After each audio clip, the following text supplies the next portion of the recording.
सुबह रोशन थी और गर्मियों के थका देने वाले दिनों में सारी दुनिया से आज़ाद हम मछलियों की तरह मैली नहरों में गोते लगाते, अपने चेहरे पे कीचड़ लगाकर डराते थे एक दूसरे को। किनारों पे बैठे हुए हमने जो अहद एक दूसरे से लिए थे, उसके धुंधले से नक्शे आज भी मेरे दिल पर कई नक्श हैं।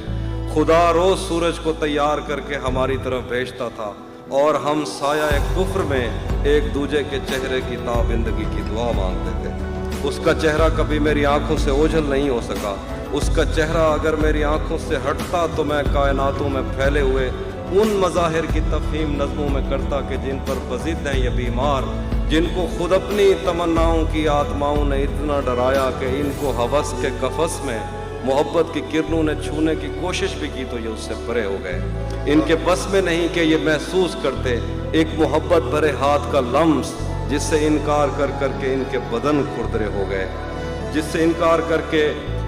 इनके बदन खुरदरे हो। एक दिन जो खुदा और मोहब्बत की एक किस्त को अगले दिन पर नहीं टाल सकते, खुदा और मोहब्बत पर राय ज़नी करते थकते नहीं, और इस पर भी ये चाहते हैं कि मैं इनकी मर्ज़ी की नज़में कहूँ जिनमें इनकी तशफ़ी का सामान हो, आदमी पढ़ के हैरान हो, जिसको ये इल्म कहते हैं उस इल्म की बात हो, जिसको ये इल्म कहते हैं उस इल्म की बात हो। फ़लसफ़ा, दीन, तारीख़, साइंस, समाज, अक़ीदा, ज़बानें, मुआशी मसावात, इंसान के रंग व आदात व अतवार, ईजाद, तकलीद, अमन, इंतशार, लैनन की अज़मत के किस्से, फ़ितरी बलाओं से और देवताओं से जंग, सुलह नामा लिए तेज़ रफ्तार घोड़ों पे सहमे सिपाही, नज़रिया समावात में कांट ने क्या कहा और उसकी जुराबों की फीतों की डिबिया, कीमिया के ख़जानों का मुंह खोलने वाला बाबल कौन था जिसने पारे को पत्थर में डाला, समंदर की तस्वीर और अटलांटिक पे आबादियाँ, मछलियाँ कश्तियों जैसी क्यों हैं और राफेल के हाथ पर मट्टी कैसे लगी। ये सवाल और ये सारी बातें मेरे किस काम की। पिछले 10 साल से